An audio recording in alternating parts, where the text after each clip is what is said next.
ኮዲንግ ምንድነው? አራት ክፍሎች አሉት ስልጠና። በጽሁፍም በቪዲዮም ነው ትምህርቱ። ስልጠናውን ለመውሰድ ምን አነሳሳሽ?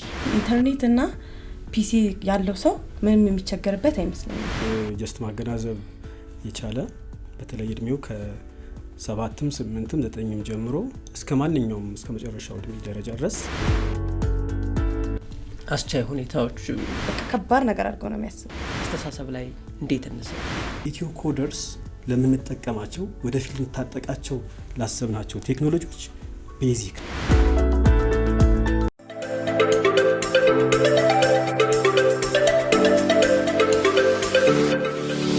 ጤና ይስጥልን የፋና ፖድካስት ተከታታዮች፣ ወቅታዊ ዝግጅታችን ጀምሯል። በዛሬ ዝግጅታችን ኮደርስ ስልጠናን የተመለከተ ርዕሰ ጉዳይ ይዘን መጥተናል። እንደሚታወቀው ሀገራችን በሐምሌ 2016 በክቡር ጠቅላይ ሚኒስትሩ አማካኝነት ይፋ የተደረገው የ5 ሚሊዮን ኢትዮ ኮደርስ ስልጠና ስራው ከተጀመረ 1 ዓመት ሆኖታል። በዚህ ርዕሰ ጉዳይ ውይይት ለማድረግ 2 እንግዶች ስቱዲዮ ጋብዘናል። ስልጠናውን ከተከታተለችው ወጣት በእምነት ዳዊት እንዲሁም በኢንፎርሜሽን መረብ አስተዳደር የሳይበር ታለንት ኃላፊው ስመ ወርቅ እሸቱን ስቱዲዮ ጋብዣለሁ። አብሬያችሁ ቆይታ ማድረገው ቴዎድሮስ ሳለነን። እስከ ፕሮግራማችን ፍጻሜ አብራችሁ እንድትከታተሉ በአክብሮት እንጋብዛለን። እንኳን ደህና መጣችሁ። እንግዲህ ርዕሰ ጉዳዩ ኮደርስ ነው። ኮደርስ የመጀመሪያ ጥያቄ የሚሆነው ብዙ ጊዜ እኔም በግሌ ኮዲንግ የሚባለው ነገር በጣም ረቂቅ ነገር፣ ከባድ ነገር ወይም ደግሞ ከአይቲ ባለሙያዎች ከቴክኖሎጂ ጋር የተያያዘ ይመስለኛል። ለመሆኑ ኮዲንግ ምንድን ነው ከሚለውን ጀምር እስኪ። እሺ፣ አመሰግናለሁኝ። እንዳልከው ለብዙ ሰው ውስብስብ ይመስላል። የቴክኖሎጂ ሰው ብቻ እንዲረዳው ተደርጎ አዌርነሱ ተፈጥሯል። ነገር ግን ኮድ ሲባል የሰው ልጅ ማሽኖችን የሚያነጋግርበት ቋንቋ ማለት ነው። ላይክ አንድ ሰው ሱፐር ማርኬት ሄዶ የሆነ ቃል ሊገዛ ይህን ስጠኝ፣ ይህን አድርግልኝ ብሎ እንደሚያዘው ሁሉ የፕሮግራሚንግ ባለሙያው ኮምፒውተሩን ይህን ስራልኝ ብሎ የሚያዝበት ኢንስትራክት የሚያደርግበት የኢንስትራክሽን ቋንቋ ነው ማለት ነው። መልካም። እንግዲህ የኮምፒውተር ቋንቋ ኮምፒውተርና ሰው የሚነጋገርበት ቋንቋ ነው ከተባለ እንግዲህ ይሄ ስልጠና የኮዲንግ ስልጠና 5 ሚሊዮን ኢትዮጵያውያኖች የሚሰለጥኑበት የኮደርስ ኢኒሼቲቭ በይፋ ተከፍቷል። ይሄ የኮደርስ ስልጠና በምን ምን ይዘቶች አሉት? የሚሰለጥኑትስ እነማን ናቸው? ከሙያ ከእድሜ እና ከትምህርት ባክግራውንድ ወይም ደግሞ ከተማሩት ትምህርት ጋራ የትኞቹ የህብረተሰብ ክፍሎች ናቸው የሚመለከታቸው? እንግዲህ እድሜ ካልን ጀስት ማገናዘብ የቻለ በተለይ እድሜው ከ7ም 8ም 9ም ጀምሮ እስከ ማንኛውም እስከ መጨረሻው እድሜ ደረጃ ድረስ ስኪል እስከሆነ ድረስ ክህሎት እስከሆነ ድረስ የሆነ ችግርን የሚፈታ ስኪል እስከሆነ ድረስ መማር አለበት። አሁን በተለይ ቴክኖሎጂው፣ ሳይበሩ፣ ኤአዩ እያንዳንዱ ሰው ህይወት ውስጥ በክራይምም በጸጋም እየገባ ስለሆነ ያንን ጸጋ ለመጠቀም ክራይሙንም ለመከላከል በተለይ ቤዚክ የሆነ አዌርነስ ቤዚክ የሆነ ስኪሉን ማንኛውም እድሜ ደረጃ ላይ እድሜው ለትምህርት የደረሰ ሁሉ ስኪሉን ቢለምደው በጣም ተጠቃሚ ነው ብዬ አምናለሁኝ። መሆንም ያለበት ያ ነው። 4 ክፍሎች አሉት ስልጠናው። አንደኛው አንድሮይድ ነው። አንድሮይድ ማለት ስማርትፎን ሊሆን ይችላል፣ ታብሌት፣ የተለያዩ ዲቫይሶች እንዴት ነው አፕሊኬሽኖችን የሚጠቀሙት፣ አፕሊኬሽንስ እንዴት ነው ዴቨሎፕ የሚሆነው የሚለውም በፋንዳሜንታል ደረጃ የሚያውቁበት የሚሰለጥኑበት ነው። እንግዲህ ይሄ ማለት እያንዳንዱ ሰው ስማርትፎን አለው፣ ታብሌት ይኖረዋል፣ ወይም የሆነ ዲቫይስ አለው፣ ወይም ደግሞ ስማርት ቴሌቪዥን ሊኖር ይችላል። እዛ ውስጥ ያሉ አፕሊኬሽኖች እንዴት ተሰሩ፣ እንዴት መተግበሪያዎቹ እንዴት ነው የሚሰሩትስ የሚለውን ቤዚክ ነገር ቢያቅ ነገ ጠዋት ሊያጭበረብረው የመጣን ሰው ማወቅ ይችላል። እንዴትም ፈንክሽን እንደሚያደርጉ ያውቃል ማለት ነው። ሁለተኛው ዳታ አናሊሲስ ምንለው ነው። ዳታዎች እንዴት ነው አናሊሲስ የሚደረጉት፣ እንዴት ነው ክሊር የሚደረጉት፣ እንዴት ነው ክላሲፋይ የሚደረጉት የሚለውን ቤዚክ እውቀት የያዘ። በነገራችን ላይ የትምህርት አሰጣጡም በጣም ፍሬንድሊ ነው። በቪዲዮ አለ፣ በቻሌንጅ አለ፣ ሪል ሴናሪዎችን በማስቀመጥ ሪል የሆኑ ስራዎችን በመስራት የምትማርበት በጣም ኢንጆይ እያደረግህ የምትማርበት ስለሆነ በጣም ብዙ ሰውን አትራክት ያደርጋል ማለት ነው። ሌሎቹ ይሄ ኤአይ አለ። ኤአይ ማለት እንግዲህ እንደምታውቁት በጣም በሀገራችንም በዓለም ላይ አርቲፊሻል ኢንቴሊጀንስ ወይም ሰው ሰራሽ አስተውሎት ማለት ነው። የሰው ልጅ ህይወት ውስጥ ቀጥታ በአንድ ጊዜ የገባና እያንዳንዱን ሰው እያገዘ ያለ እንትን ነው፣ ቴክኖሎጂ ነው። ሶ ኤአይ እንዴት አድርጎ ነው የሚሰራው፣ እንዴትስ ኤቲካል በሆነ መንገድ ኤአይን መጠቀም አለብን ለሚለው ቤዚክ የሆነ የኤአይ ስኪልን ሰዎች ዴቨሎፕ ቢያደርጉ በጣም ተጠቃሚ ይሆናሉ ማለት ነው። የመጨረሻው ፕሮግራሚንግ ላንጉጅ ነው። እንግዲህ ፕሮግራሚንግ ላንጉጅ ቅድም እንደገለጽኩልህ እያንዳንዱ ኮምፒውተሮችን እያንዳንዱ ዲቫይስን የምናዋራበት ቋንቋ ነው። የተለያዩ ቋንቋዎች አሉ። እነዛን ቋንቋዎች ለምዶ ኮምፒውተሮችን በቀላሉ ረን የምናደርግበት ሲስተሞችን ዴቨሎፕ የምናደርግበት የትምህርት ዘርፍ ነው ማለት ነው፣ ወይም የትሬኒንግ ዘርፍ ነው ማለት ነው። እሺ እንግዲህ ወደ በተግባር እንግዲህ ስልጠናውን የተከታተለችው በእምነት ዳዊትን ደግሞ እስኪ እንግዲህ ልምዷ ምን ይመስላል የሚለውን ልንጠይቅሽ ነው። እንግዲህ ከ6 እስከ 7 ሳምንት የሚወስድ ስልጠና ነው የወሰዳችሁት እና ባልሳሳት ለመጀመሪያ ስልጠናውን ለመውሰድ ምን አነሳሳሽ? መጀመሪያ የተለያዩ ሶሻል ሚዲያዎች ላይ ነበረ ስለ ኮደርስ ስልጠና የሰማነው። ከዛ እስቲ ሞክረው ያለኝን እውቀት ለማዳበር ብዬ ነበር የተማርኩት እና ትምህርቱን ከወሰድኩ በኋላ ያለኝን እውቀት በጣም አድቫንስ አድርጌበታለሁ። ቀጥሎ ሌሎች ምንም ከቴክ ባክግራውንድ የሌላቸው ሶሻል ተማሪዎች ተምሮት ነበረ። ምንድነው ኮርሱ ከቤዚክ ነው የሚጀምረው። ኢቨን ይሄ ፕሮግራሚንግ የተባለው ከኢንስታሌሽን ምን አይነት አፕሊኬሽኖች እንደሚያስፈልጉን ማለት ምንም ቴክ ባክግራውንድ እንኳን ባይኖረው አንድ ሰው እንዴት መማር እንዳለበት እንዴት ማውረድ እንዳለበት ጀምሮ ነው ኮርሱ። ኤአይ ከረንትሊ ኤአይ በጣም ብዙ ቦታ ነው ያለው። ኢቨን አሁን የግቢ ተማሪዎች ሌላ ኢኮኖሚክስ የሚማር አንድ ሶሻል ላይ የሚማር ሰው ሪሰርቹን ለመስራት አፕሊኬሽን ይጠቀማል። ሶ ያ አፕሊኬሽን እንዴት ተሰራ ዝም ብሎ አልመጣም። ባክግራውንዱን ቢያቅ በቀላሉ ይጠቀምበታል ማለት ይህን ያህል ውስብስብ አይሆንበትም ማለት ነው ሲያቅ ሲረዳው። ሌላ አሁን በኤአይዎችን ተጠቅሞ ይሰራል። ሶ የነሱ እንዴት ልጠቀምበት እንዴት ያግዘኛል ምናምን የሚለውን ፓርት በደንብ እንትን ይልበታል። ሶ ከተማርኩት በኋላ በጣም አድቫንስ አድርጌበታለሁ እና ከቤዚክ ደግሞ ለሚጀምሩ ተማሪዎች በጣም ሪኮመንድ ማድረገው ነው ማለት ቀጥታ የተለያዩ መሰረታዊ ማለት ነው። ቤዚክ መሰረታዊ ላይ ማለት ምንም ቴክ ባክግራውንድ የሌለው ሰው የቴክ እውቀት የሌለው ሰው በጣም ሪኮመንድ የማደርገው ነው። ምክንያቱም ዛሬ ተነስቶ የሆነ ዩቲዩብ ቪዲዮ ቢያዩ ከቤዚክ የሆነ ለመረዳት ይከብዳቸው ይሆን። እዚህ ጋር የሚሰሩት ቪዲዮዎች አለ፣ ቴክስቶችም አለ፣ በጽሁፍም በቪዲዮም ነው ትምህርቱ እና የሚያስተምሩ ሰዎች ቀለል አድርገው ነው ቢመለከቱ ኤግዛምፕሉ ምናምን ሪል ወርልድ ላይ ባለ ነገር በሚታይ ነገር ነው ኤግዛምፕሉ። ሶ ቢማሩት እና እኔ ተማርኩትም በጣም ተጠቅሜበታል ነው። በጣም አሪፍ ነው። የትምህርት ባክግራውንድሽ ምን ነበር መጀመሪያው? እኔ ቴክኒካል ነው ሶፍትዌር ተማሪ ነኝ። ግን በጣም ጠቅሞኛል ይሄ ማለት አሁን እኛ እየተማርን ያለንበት የሆነ አዳዲስ ቴክኖሎጂዎችን አይደለም ግቢ ምናምን የምንማረው። የዚህ ላይ ግን አዳዲስ እየመጣ ቴክኖሎጂ ዴይሊ ነው የሚቀየረው። ሶ እዛ ትምህርቱ በተጀመረበት ሰዓት ያሉትን አዳዲስ ቴክኖሎጂዎች እንማርበታለን። ሶ ያለንን ከግቢ በተሻለ ማለት እዛ እንግዲህ ቀጥታ አስተማሪ ነው የሚያስተምረን በቃ ዘሴ። ግን እዚህ ላይ ቪዲዮዎች አሉ በጣም ቀለል ባለ ወይ ቀጥታ ዳይሬክት የሆነ ትምህርት የሚሰጡ የሚነበቡ ነገሮች አሉ። ደግሞ ኮርሱን ዳውንሎድ ማድረግ ይቻላል። ሶ ዳውንሎድ አድርገንም ማንበብ እንችላለን። ሶ በጣም ያለኝን እውቀት ሞር እንዳዳበርበት ጠቅሞኛል።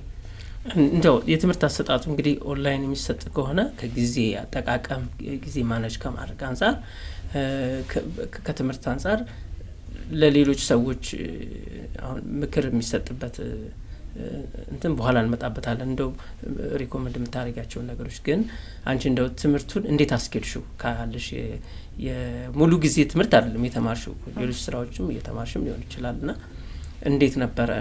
ጥሩ ልምድ ይሆናል ብለን ስለምናስብ እንዴት አስኬድሽው ትምህርቱን? እንግዲህ ኦንላይን የሚሰጥ ትምህርት ፍሌክሲብልነት አለው፣ ግን ደግሞ ኮሚትመንት ያስፈልገዋል። ይሄ ቁርጠኛ ውሳኔ መኖር አለበትና እንዴት አስኬድሽው? እስኪ ልምድሽ።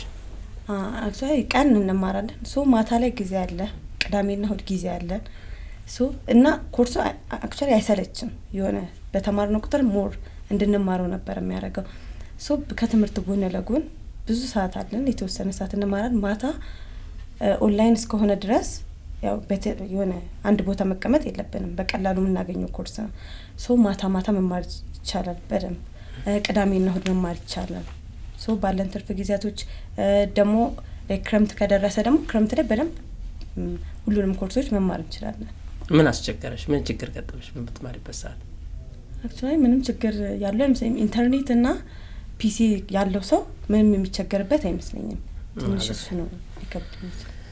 እስኪ እንግዲህ ይሄ ሀገር አቀፍ ነው እንግዲህ የኮደርስ ስልጠናው እየተሰጠ ያለው በአገራችን ገጽታው ምን ይመስላል?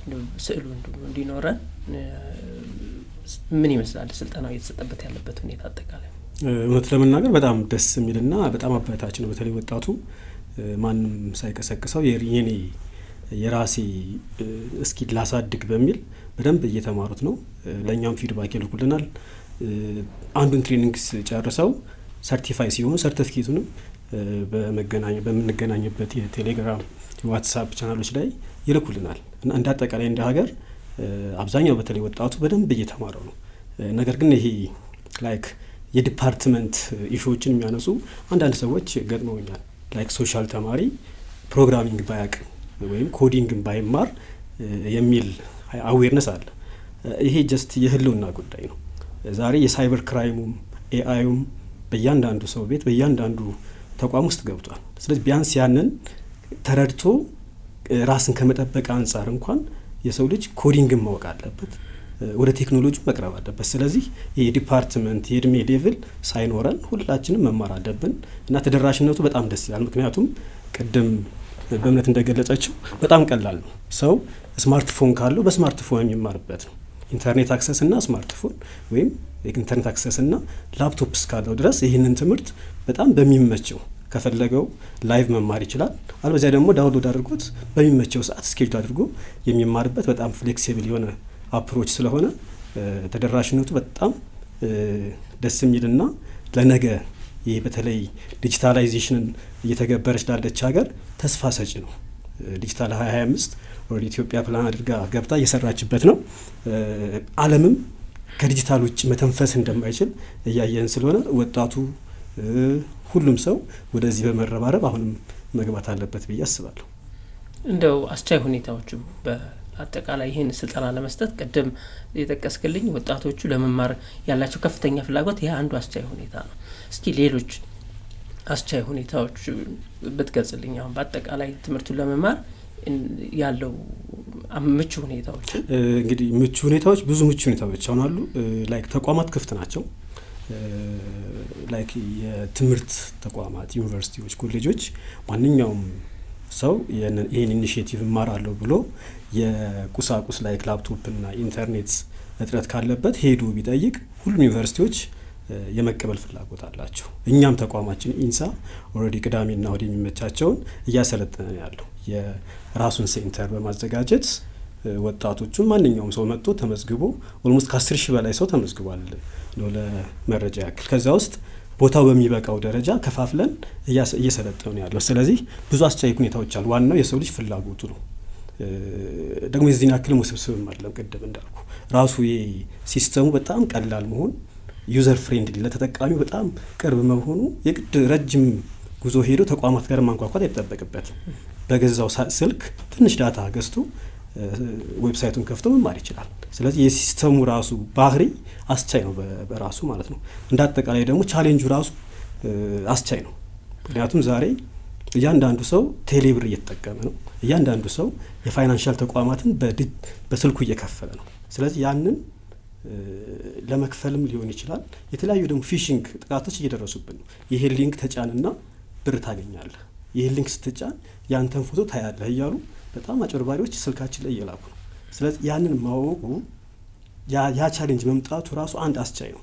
ቻሌንጁን ለመወጣት ምን ይፈልጋል? አዌርነስ ይፈልጋል፣ ስኪል ይፈልጋል። ስለዚህ ቻሌንጁን ለመወጣት ሲል ሰው ወደ ትምህርቱ ይገባል ማለት ነው። ስለዚህ እንደ አጠቃላይ በጣም ብዙ አስቻይ ነገሮች አሉ።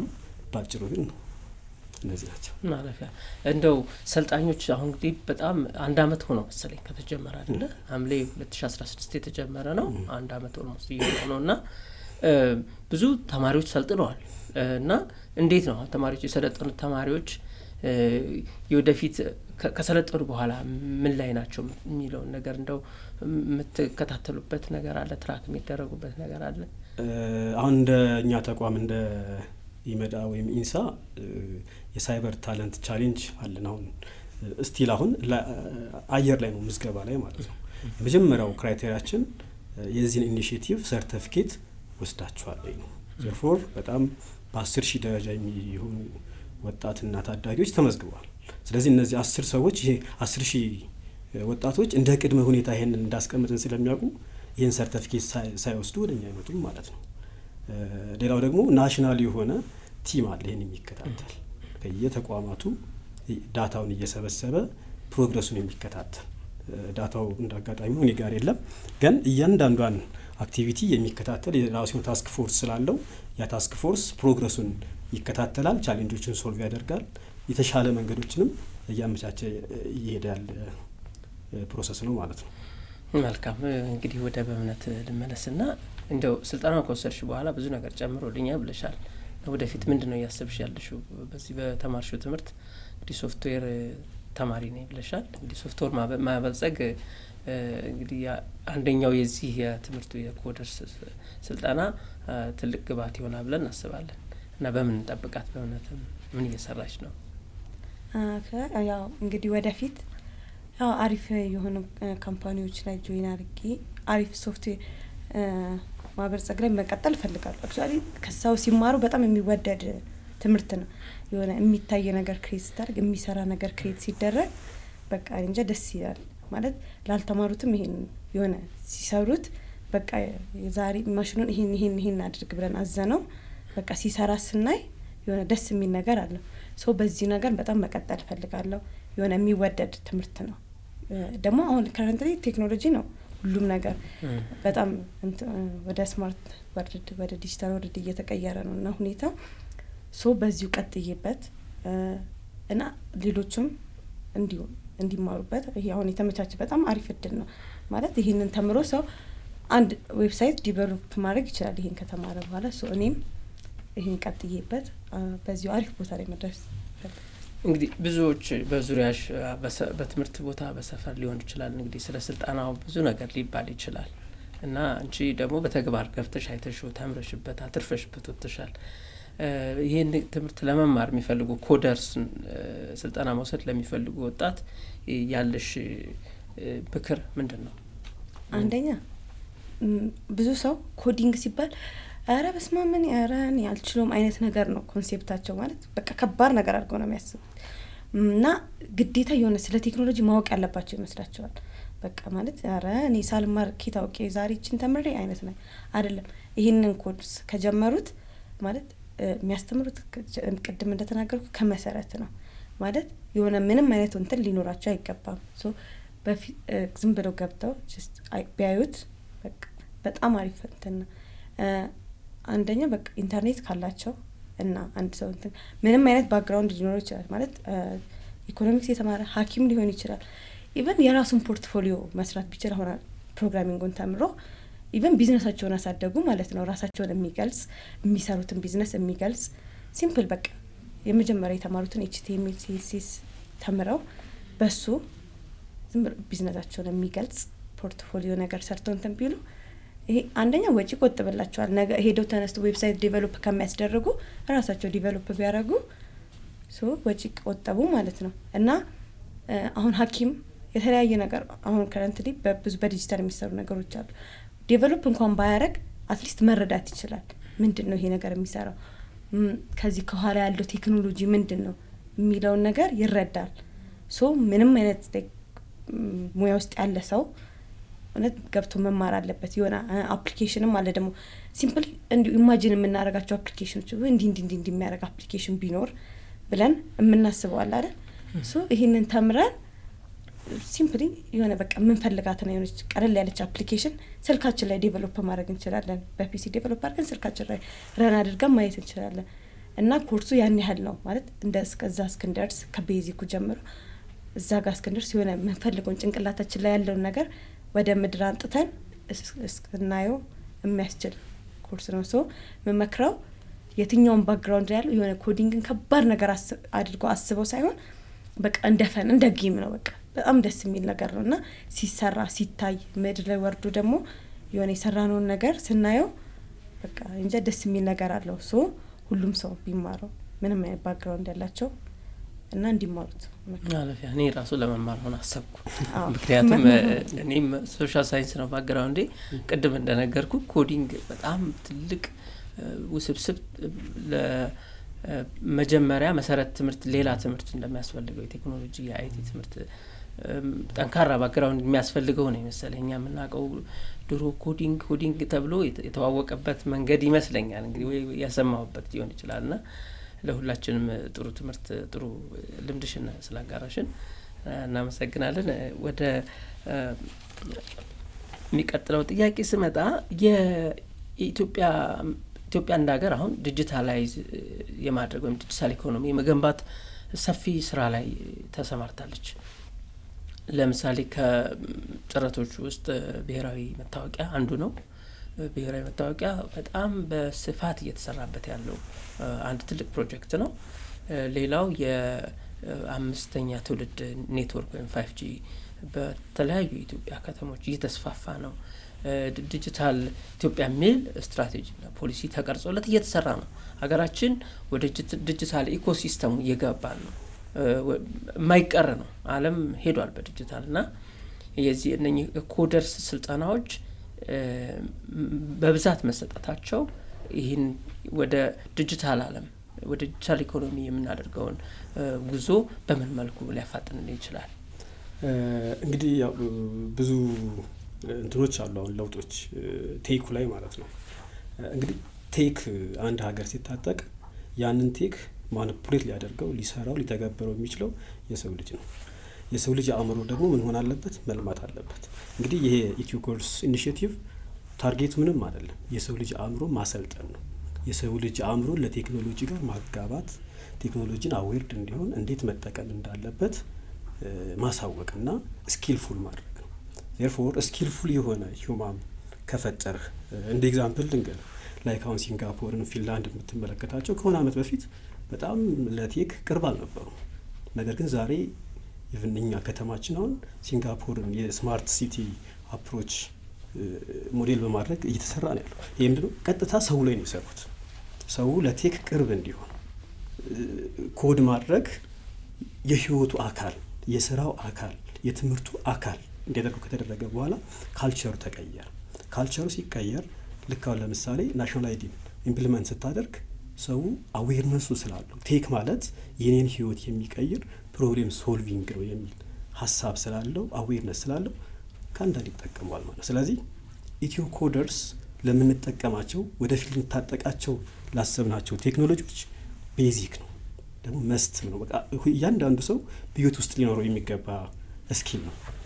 አለበለዚያ የሆነ ቴክኖሎጂ ስትታጠቅ የሰው አዌርነስ ዝቅተኛ ከሆነ ቴክኖሎጂውን የመጠቀም እድል ዝቅተኛ ነው የሚሆነው። አንድ ሁለተኛ ደግሞ ሳይበር ክራይም አለ። የሆነ ቴክኖሎጂ አድቫንቴጅ እንዳለው ሁሉ ደግሞ የሳይበር ሴኩሪቲ ኢሹ በጣም ሴኩርድ ካልሆነ ጥቃቱ በዛው ልክ ነው። ስለዚህ ሰዎች አዌርድ በሆኑ ስኪልፉል በሆኑ ቁጥር የራሳቸውን የተቋማቸውን የቤተሰባቸውን የዲጂታል ፕራይቬሲ የማስጠበቅ የመጠበቅ ንቃት ልናቸው በዛ ደረጃ ይጨምራል ማለት ነው። ስለዚህ ቀጥታ ከ5G ጋር በለው ከስማርት ሲቲ ጋር በለው ከናሽናል አይዲ ጋር በለው አጠቃላይ ከኤአይ ጋር በለው ቀጥታ ነው ይሄ የነሱ መሰረት ይሄ ኢኒሺዬቲቭ ነው ማለት ይሄ ለነሱ ማለት የሰው ልጅ የሚፈነጠርበት መነሻው ፋውንዴሽኑ ነው ማለት ነው። ስለዚህ እያንዳንዱ ሰው ሀገር የሆነ አንድ ሀሳብ አንድ ፖሊሲ ኢምፕሊመንት ስታደርግ ለዛ ቅርብ መሆን አለበት። ብዙ ጊዜ ምንድነው ይሄ አፍሪካ ላይ የምንታማው ምንድነው ቼንጆችን ቶሎ አለመቀበል ነው። ወደድን ጠላን በቃ እየገባ ነው ወደዛ ሲስተም ውስጥ። ስማርት ሲቲው መጥቷል፣ ኤአዩ መጥቷል፣ ናሽናል አይዲው መጥቷል። ስለዚህ ያ ጸጋ ነው ለኛ። አንተ ቀበሌ ሄደህ ወይም የሆነ ቦታ ሄደህ ክፍያ ከምትፈጽም በገዛው ስልክ ክፍያ መፈጸም በጣም ይሄ ጀስት ኮስት ኢፌክቲቭ ነው። ሰዓት ግን ትጠቀማለህ። አፕሮቹም ቀላል ነው። በጣም ዩዘር ፍሬንድሊ ስለሆነ ማለት ስለዚህ ሰው ፍሬንድሊ መሆን አለበት ለቼንጅ ለለውጦቹ ማለት ነው። ስለዚህ ይሄ 5 ሚሊዮን ኮደርስን በመውሰድ ለሚመጡ የቴክኖሎጂ ጸጋዎች ቅርብ መሆን አለብን። አለበለዚያ ግን ምንድነው የሚሆነው? በኋላ በቁጭት በኋላ በክራይሲስ ውስጥ ነው የምናልፈው። ወይኔ ድሮ ተምሬ ቢሆን አሁን ነገ ጠዋት ይሄ 5 ሚሊዮን ኮደርስ ካለፈ በኋላ በነገራችን ላይ በጣም ውድ ነው። አንድ ፕሮግራሚንግ ለመማር አንድ ኮዲንግ ለመማር በዶላር ገብተህ ቼክ ብታደርግ በጣም ብዙ ነው። በኢትዮጵያ የገቢ ደረጃ የሚቻል አይደለም። ለዛም ነው መንግስት ህዝቡን ለማንቃት ለመደገፍ በነጻ ያው ብዙ ጊዜ በነጻ ሲሆን እንትንህ ሊቀንስ ይችላል። ግን ኔቨር በጣም ኤክስፔንሲቭ የሆነ ኮርስ ቤትህ ድረስ በስልክ እንድትማር ከተደረግህ ቶሎ ብለህ ተምረህ ራስህን ቤተሰብህን ህይወትህን መቀየር አለብህ። ስለዚህ ከእያንዳንዱ የዲጂታል ትራንስፎርሜሽን ጋር የሚሄድ እንትን ነው ማለት ነው። የዲጂታል እንግዲህ አይቀሬ ሆኗል። ዓለም በእጃችን ጫፍ ላይ ነው ያለችው፣ ጣታችን ጫፍ ላይ የምንፈልገው ነገር ሁሉ በቀላሉ በ2-3 ክሊክ የምናገኘው መረጃዎች እና ወደዚህ ወደ ዲጂታሉ ዓለም ወደ ዲጂታሉ ስፌር እየገባን ነው። ኦልሬዲ ሄደናል። ብዙ ነገሮች ላይ ነው ያለ ነው። ኢኮኖሚያችንም ዲጂታላይዝ እየሆነ ነው በፍጥነት እና ቅድም እንዳልኩት የኛ ማህበረሰብ ደግሞ ከባህላችንም አንጻር ነገሮችን በአጠቃላይ በዓለም አቀፍ ደረጃ ለውጥ የመቀበል ሳይንሱ ምን ይላል? ለውጥ ሰው ልጅ ከኮምፎርት ዞን ወይም ደግሞ ከምቾቱ መውጣት አይፈልግም። ከአዲስ ካለመደው ወዳለመደው ነገር መሄድ አይፈልግም ይባላል። ሳይንሱ እንደዚህ ይላል። በቀድሞ አንድን ቴክኖሎጂ የሚቀበሉ ጥቂት ናቸው። ከዛ በሂደት ፕሮሰስ አለው እና የኛ ማህበረሰብ ለአይቀሬው የዲጂታል ዓለም የዲጂታል ኢኮሲስተም ወይም ደግሞ ለዲጂታል ምህዳሩ ራሱን እንዲያዘጋጅ ለወጣቶች በተለያየ ሙያ ዘርፍ ላሉ ለትልልቆቹ ቢሆን ምን መልእክት ታስተላልፍልናለህ? ጥሩ ጥያቄና አስፈላጊም ነው ብዬ አስባለሁኝ። ከወላጅ ልጀምርልህ። ወላጅ በነበረው መሄድ የለበትም።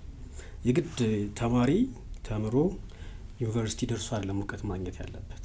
5ኛ ክፍል ያለ ልጅ ጎን ለጎን የሆነ ስኪል ማወቅ አለበት። አሁን ይሄ የኮደርስም ልዩ አድቫንቴጁን መሰለህ ቴዎሬቲካል አይደለም። እዛው ተምረህ እዛው የምትሞክረው ነገር ነው። ብዙ ጊዜ እኛ የምንታመው ምንድነው በቲዮራይዝድ በማድረግ በመሸምደድ ፕራክቲካል የሆነ ነገር ራሱ ስቴፕ ባይ ስቴፕ በአእምሯችን እንሸመደዋለን ከመተግበር ይልቅ እና አሁን የዚህ ኢኒሺዬቲቭ አንደኛው ጠቀሜታ የሰው ልጅ እያንዳንዱን ነገር መሞከር እንዳለበት እያንዳንዱ ነገር በተግባር ማየት እንዳለበት እንደ ላብራቶሪ የምታየው ነው። እኔ 2 ጥቅም አለው ብዬ ነው የማስበው ለወላጅ ማለት ነው። አንደኛ ልጆቹ ተግባራዊ የሆነ የህይወት ልምምድን እንዲማሩ ያደርጋል። ሁለተኛ ስኪልፉል ይሆናሉ። ክህሎትን የፕሮግራሚንግ ክህሎት ይኖራቸዋል። በተለይ ደግሞ ይሄ ከሶፍት ስኪል አንጻር ደግሞ ፕሮብሌም ሶልቪንግ ስኪላቸው፣ ክሬቲቪቲ፣ አናሊቲካል ቢታቸው፣ የመተንተን ሪሰርች የማድረግ የመመራመር ክህሎታቸው ልጆቹ ገና ካሁን ኢንስፓየር ይሆናል። ዜርፎር ነገ ሀገር ውስጥ ልንፈጥራቸው የፈለግነው ሳይንቲስቶች ነገ ልንፈጥራቸው የምናስባቸው ኢንጂነሮች መነሻቸው ስኪልፉል የሆነ አፕሮች ስንከተል ነው። ይሄ ወላጆች ስለዚህ ልጆቻቸውን ወደዚህ አይነት አፕሮች እንዲገቡ ፑሽ ማድረግ አለባቸው። ሁል ጊዜ ትምህርት ቤት መላክ መመለስ ብቻ አይደለም፣ ምን አይነት ክህሎት ተማርክ የሚል መሆን አለበት። እንደ ሀገር ደግሞ ጀስት ሁል ጊዜ ተመሳሳይ ነገር የለም። ቼንጅን አዳፕት ማድረግ አለብን። ዓለም ቶሎ ቼንጅን የተቀበሉ ሀገራት ቅድም ብያለሁ እነ ፊንላንድን ሲንጋፖርን እንትን ስንል ቶሎ ብለው አዳፕት በማድረጋቸው ዛሬ ሊዲንግ ፓርት ውስጥ ገብተዋል። ዘሴም ቲንግ እኛም ቼንጆች ሲመጡ ቶሎ አዳፕት አድርገን ጸጋ ነው። ከቼንጅ ማለት ጸጋ ነው፣ አዲስ ነገር ነው። ብዙ ጊዜ ግን ቆይተን ነው ነበር እንዴ ነው የምንለው። ከነበር እንዴ መምጣት አለብን። የመጀመሪያው ጸጋ ተቀባይ መጀመሪያ ገና ጸጋው ሲወርድ መቀበል ያለብን እኛ የቴክኖሎጂውን ጸጋ ማለት። ስለዚህ እንደ ማህበረሰብም እንደ ሀገርም እያንዳንዱ ዜጋ ለውጥን መቀበል አለበት። ለውጥን ባለመቀበላችን እንጠፋለን እንጂ የትም አንደርስም የሚል መልእክት አለኝ። ሌላው የፖሊሲ ሜከሮች ተቋማት ሁልጊዜ የወጣቶችን ስኪል ታለንት ኢንስፓየር ማድረግ ላይ መስራት አለባቸው። ዛሬ ታለንት ነው ዓለምን ሊድ እያደረገ ያለው። እያንዳንዱ አሁን የአሜሪካን ካምፓኒዎች ዝም ብለህ የኢምፕሎይ ፕሮፋይል ቼክ ብታደርግ ዲግሪ የለው ይበዛል። ኦንሊ ታለንታቸውን፣ ፓሽናቸውን፣ ስኪላቸውን በማየት ሪክሩት በማድረግ ማለት ነው። የግድ 15 ዓመት ዲግሪ ያለው ሰው ማስተርስ ያለው ፒኤችዲ ያለው ብቻ አይደለም አንድን ተቋም የሚያግዘው። በጣም ታለንትድ የሆነ ፓሽን ያለው በፍላጎት እና በሚችለው የሚሰራን ወጣትንም ኢንክሉድ ማድረግ አለባቸው ወደ ተቋማታቸው፣ ወደ ፖሊሲያቸው ማለት ነው። ስለዚህ ለፖሊሲ ሜከር እና ለተቋማት ይሄ መልእክት አለ ማለት ነው። ማለፊያ እንግዲህ ወደፊት ምንድን ነው የኮደርስ ስልጠና እንግዲህ በጣም አስፈላጊ ሆኖ እንግዲህ ወደ 2 ዓመት ይቀረዋል ፕሮጀክቱ ኢኒሼቲቭ እንደ ፕሮጀክት ይሄ ነገር እንደው ለብዙ ጊዜ ቢቆይ የሚል እመኛለሁ። አሁን ጥቅሙን፣ ትምህርቱን፣ ቅለቱን፣ አስፈላጊነቱን አሁን ስታብራሩልኝ እና ዓለማችን እየሄደችበት ያለው ሁኔታ ኢትዮጵያ የጀመረችው የዲጂታል ኢኮኖሚ ግንባታ እና የገቨርናንስ በአጠቃላይ ይሄ ትምህርት እጅግ በጣም አስፈላጊ ይመስለኛል ሳይሆን አስፈላጊ ነው። በቃ ምንም የምርጫ ጉዳይ አይደለም። ይሄ አሁን ከዚህ በኋላ የኮደርስ ስልጠናና እነኛ አሁን ወደፊት ወጣቱ ላይ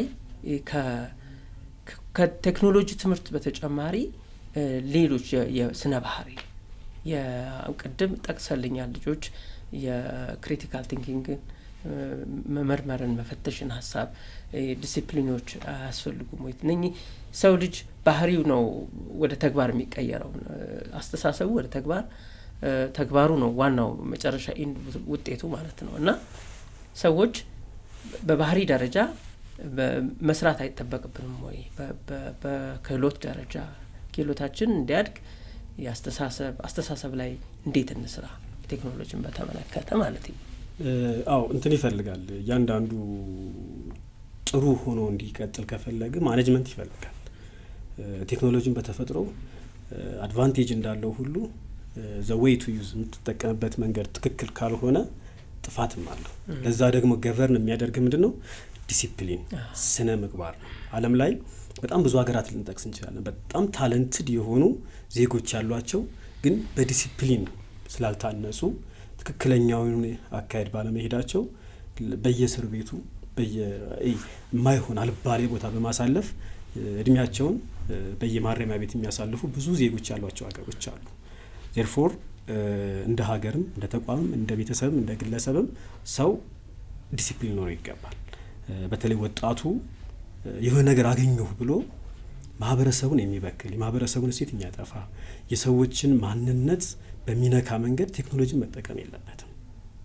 የሰውን አይደንቲቲ በማክበር የሀገርን ሕግ በማክበር የተቋማትን ሕግ በማክበር መጠቀም፣ ሌላውም እንዲጠቀም ማድረግ የራስንም የቤተሰብንም የሀገርንም ጥቅም ያስጠብቃል። አለበለዚያ ግን በተለይ አሁን ዲጂታሉ ለክራይም በጣም ምቹ ነው። ስለዚህ ቤተሰብ ልጆቹን ኢቲካል በሆነ መንገድ አእምሯቸውን ሼፕ በማድረግ መስራት አለበት ብዬ አስባለሁ።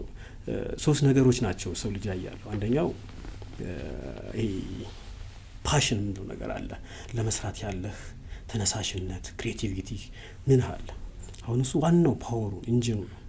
ነገር ግን ኢንጂኑ ደግሞ የሚውልበት ቦታና ትክክለኛ ለተፈለገው ኦብጀክቲቭ እንዲውል ከተፈለገ ሁለተኛው ኢቲክስ የምንለው ነገር ጋይድ ሊያደርገው ይገባል። ኢቲክሱ ላይክ ስነ ምግባሩ የሰውየው የታነጸበት ስነ ምግባር ለታሰበለት አላማ ይሆናል ብሎ ለታሰበው ሰውነት እንዲደርስ ያግዘዋል ማለት ነው። ሌላው በቃ ሰው መሆን ያለበትን ሰው ሆኖ ማለፍ፣ ራስን ሆኖ ማለፍ ማለት ነው። የሰልፍ አዌርነስ የሚለው ነገር ማለት ነው። እያንዳንዱ ሰው በቃ ራሱን ሊመረምር ይገባል። እኔ ምንድን ነው ያለኝ ጸጋ? እኔ ምንድን ነው ያለኝ ታለንት? እኔ ምንድን ነው ያለኝ ፓሽን? ምን ላይ ብሰራ፣ ምን ላይ ብውል? ላይክ አሁን ማንጎራጎር የሚችል ሰው ማንጎራጎር ነው ያለበት፣ ሌላ ውስጥ መግባት አይጠበቅበት።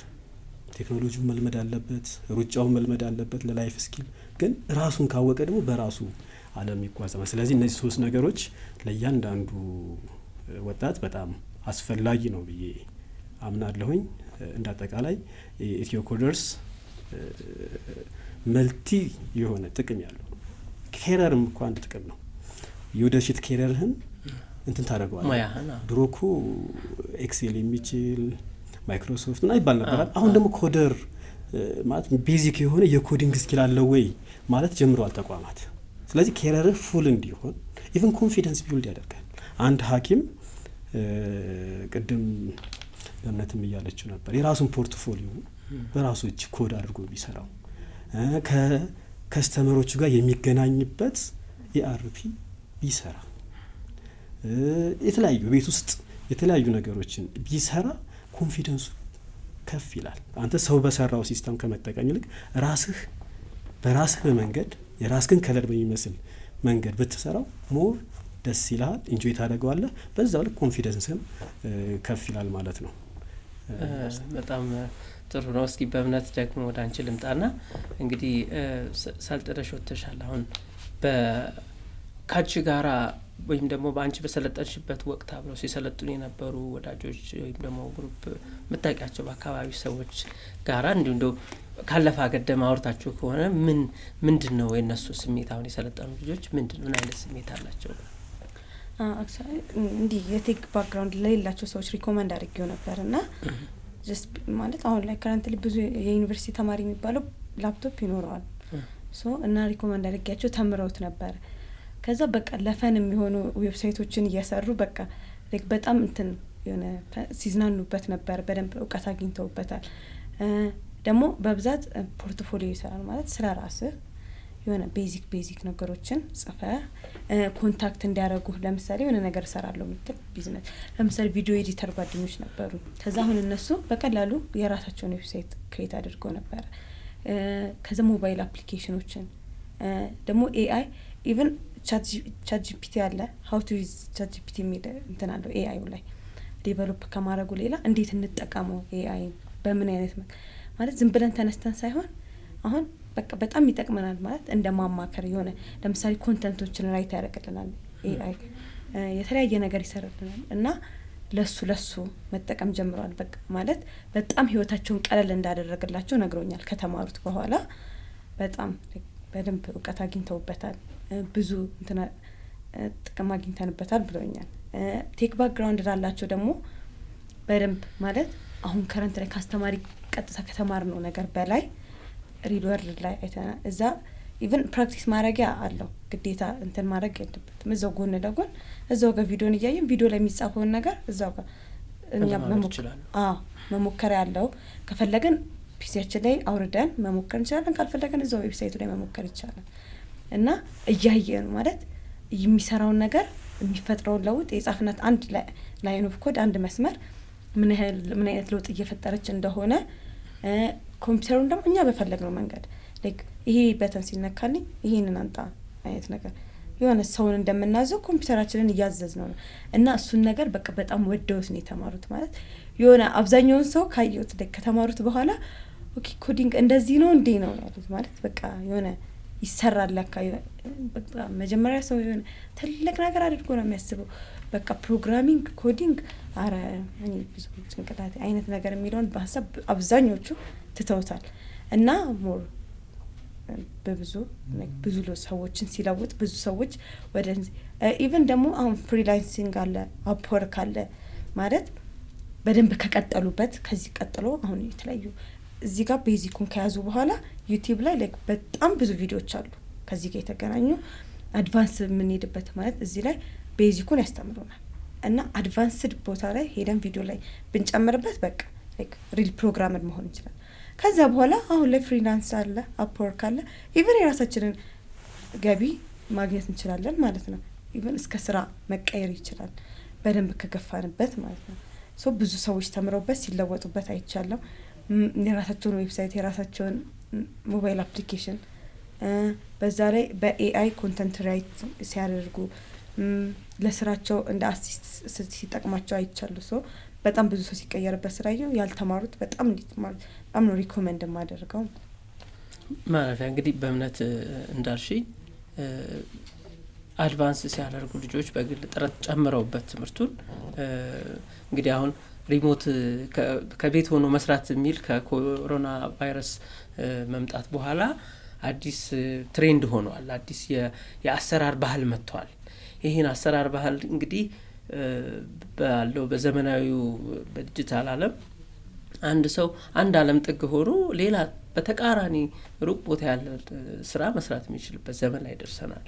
እንደው ምናልባት ክቡር ጠቅላይ ሚኒስትሩም በአንድ ወቅት በብዙ ሺህ የሚቆጠሩ ወጣቶች ኢትዮጵያ ውስጥ ሆነው ሪሞት ስራ ወይም በርቀት ስራ ይሰራሉ ውጭ ሀገር ላሉ ኩባንያዎች የሚሉ ነገሮች ሲናገሩ ሰምተናል። ና በዚህ ጉዳይ እስኪ እንደው ጨምርልን ሀሳብ።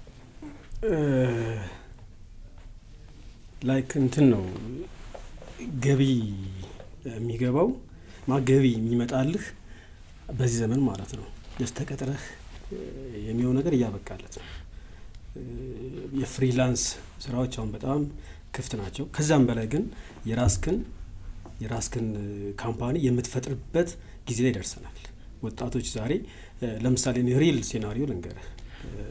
በእኛ በታለንት ያለፉ ልጆች ዛሬ ለትልልቅ ባንኮች ሶሉሽን የሚሆኑ ሶፍትዌሮችን እየሰጡ ነው።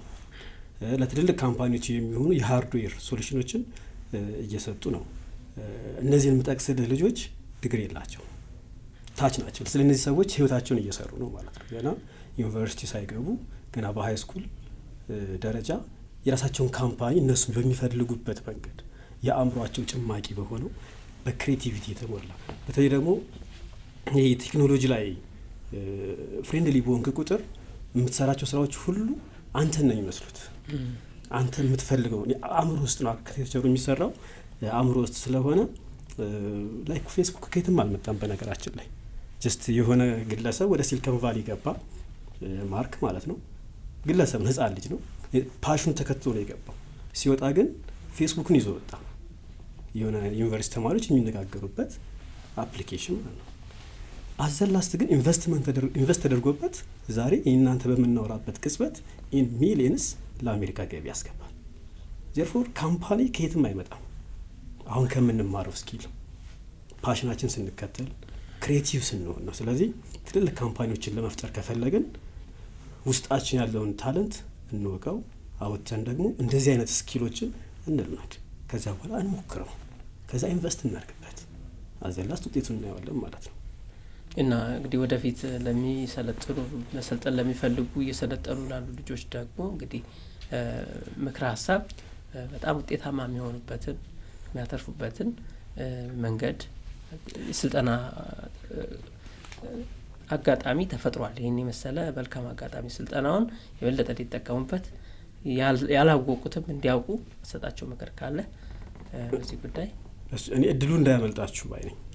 በጣም ይሄ በጣም ውድ የሆነ ግን ለዚህ ጋር በማሰብ በነጻ በጣም ቀላል በሆነ ሲስተም የቀረበ ትልቅ በህይወታችን ውስጥ በነገራችን ላይ ዓለም ላይ ኦፖርቹኒቲን የተጠቀሙ ናቸው። ዓለም የተቆጣጠሯት ለእኔም ለአንተም ለሁላችንም ወደዚህ ምድር ላይ ኦፖርቹኒቲ እድሎች ይፈጠራሉ። ያን እድል ግን ወደ ህይወት መቀየር የኔና ያንተ ፍላጎት የኔና ያንተ ኢኒሺዬቲቭ ነው። ልክ አሁን መንግስትም ለሁሉም ኢትዮጵያዊ ያለምንም ዲፈረንስ ይህን ኦፖርቹኒቲ ለቋል።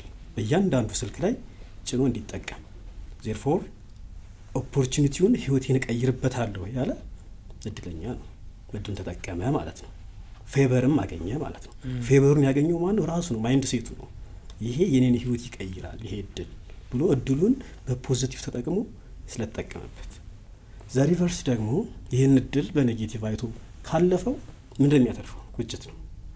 ነገ እሱ ጎረቤት እሱ ክላስ ውስጥ የነበሩ ወይም የሱ ስራ ባልደረባ የነበረ ተጠቅሞ ትልቅ ደረጃ ሲደርስ ህይወቱን ሲያሻሽል እንደ እኔም እኮ ያኔ ተምሬ ቢሆን ነው የሚለው።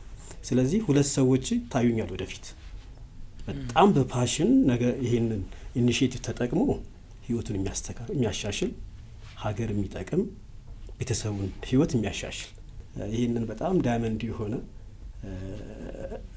የእናንተን ህይወት በሆነ ደረጃ የሚያሳድግ ኦፖርቹኒቲ መጠቀም አለባችሁ። በጣም ምንም ኔጌቲቭ ነገር የሌለው ትምህርት ብቻ እናንተን የሆነ ስኪል የሚያሳድግ የሚያስታጥቅ ኢኒሺዬቲቭ ስለሆነ እዱን ተጠቅማችሁ ወደ ቴክ ካምፓኒው ወደ ቴክ ወርልዱ እንድትቀላቀሉ ጥሪ እናስተላልፋለሁ። ጥሩ። በእምነት ጨምሪው ነገር ካለ በስልጠናው ዙሪያ ሌላ መጨመር የምፈልገው ጀስት ለሰርቲፊኬቱ ብቻ ሳይሆን ቢበዛ 2 ወር ቢወስድበት ነው አንድ ኮርስ በጣም ቢበዛ ማለት ነው።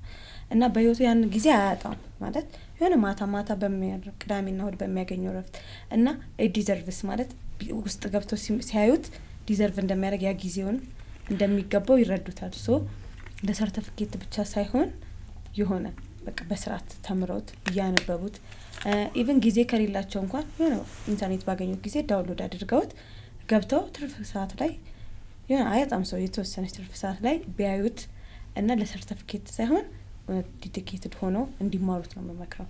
እና ማንኛውም ደግሞ ከቴክ ውጭ ላለ ሰው እድሜ ደግሞ ማለት ግዴታ ዩኒቨርሲቲ ተማሪ መሆን የለበትም። ጀስት ከሃይስኩል ከኤሌመንተሪ ጀምሮ ልጆች ባላቸው ትርፍ ጊዜ ላይ አንብቦ መረዳት እስከቻሉ ድረስ ቪዲዮ ነው በቀላሉ ነው የሚረዱት። ሶ ከልጆች ጀምሮ እና የተለያየ ሴክተር ላይ ያሉ ሰዎች እውነት አስበው እንዲማሩት። እንደው አንድ የረሳው ጥያቄ ነበረ ይቅርታና አሁን ለሁሉም ሰው ክፍት ነው ስልጠናው። ነገር ግን አሁን ለመስሪያ ቤቶች በተለያዩ ድርጅት የሚሰሩ የመንግስትም የግልም ድርጅቶች ሰራተኞች የሚሰለጥኑበት አስፈላጊነቱ የለም ወይ? ከስራቸው አንጻር ከተለያዩ ወደፊት ሁሉ ነገር ኦንላይን የሚሰራበት ዘመን ላይ ነውና ይሄ ስልጠና ግን አያስፈልጋቸውም ለነኛ ህብረተሰብ ክፍሎች በመንግስት እንደ ትእዛዝ? በጣም ያስፈልጋል። እንደውም አንዳንድ ጊዜ ተቋማት አስገዳጅ ማድረግ ያለባቸው ፖሊሲያቸው ውስጥ ቤዚክ የኮዲንግ ስልጠናን የመውሰድ አስገዳጅ ነገር ማስቀመጥ አለባቸው ብዬ አስባለሁኝ። ምክንያቱም የመጀመሪያው ግለሰቡ ነው የሚጠቀመው ኮዲንግን ባወቀ ቁጥር። ከዛ ደግሞ ተቋሙ አንድ አካውንታንት መንካት የሌለበትን ሊንክ በመንካቱ የተቋሙን ሙሉ ዳታ ሙሉ የፋይናንስ እንትን ነው ዳሜጅ የሚያደርገው።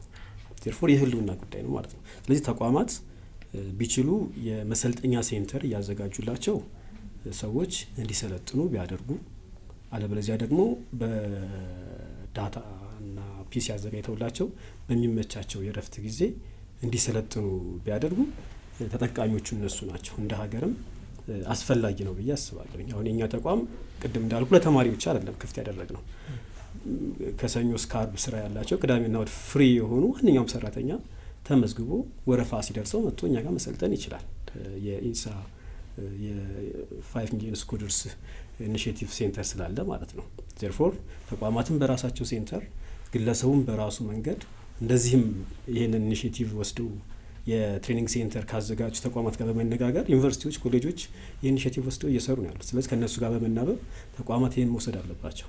የህልውና ጉዳይ ሶሻል ስለሆነ ከፋይናንስ ጋር ብቻ አልገናኝም ማለት አትችልም። የግለሰቡ ፕራይቬሲ ተወሰደ ማለት የተቋሙ ፕራይቬሲ ነው። የግለሰቡ አይደንቲቲ ሲጠፋ የስነ ልቦና ቀውስ ውስጥ ይገባል። አንድ ሰራተኛ የስነ ልቦና ቀውስ ውስጥ ገባ ማለት ኤፊሽንሲው ይቀንሳል። ተረጋግቶ ስለማይሰራ ስትረስ ስለሚገባ ማለት። ስለዚህ ብዙ እንትኖች አሉት፣ ኢምፓክቶች አሉት። ያንን ኢምፓክቱን ለማስቀረት ተቋማት ቀድመው ፕሮአክቲቭ ሆነው ነገርየውን መማር አለባቸው፣ ማስተማር አለባቸው ብዬ አስባለሁ። መልካም እንግዲህ በጣም ቆንጆ ውይይት አድርገናል። እጅግ በጣም አስፈላጊና ወቅታዊ የሆነ ጉዳይ ነው። ምክንያቱም ሀገራችን እንግዲህ ዲጂታላይዜሽን የማይቀር ሆኗል። ወደ ዲጂታል ዓለም የሚደረገው ጉዞ በጣም አስፈላጊ በመሆኑ የዚህ የኮደርስ ስልጠና ነው እንግዲህ እዚህ በስቱዲዮ መታችሁ ሀሳባችሁን ያጋራችሁን። እንግዲህ በእምነት ዳዊትም ስምወርቅ እሸቱም በዚህ በስቱዲዮ ተገኝታችሁ ከፋና ፖድካስት ጋር ቆይታ በማድረጋችሁ እጅግ በጣም አመሰግናለሁኝ። በጣም እግዚአብሔር ይስጥልኝ። የፋና ፖድካስት ተከታታዮች ኮደርስ ስልጠናን አስመልክቶ ያደረግነው ቆይታ በዚህ ተጠናቋል። አብራችሁን ስለነበራችሁ እናመሰግናለን። በተለያዩ ዲጂታል አማራጮች ፕሮግራማችን እንድትከታተሉ በአክብሮት እንጋብዛለን። ሰላም ሁኑ።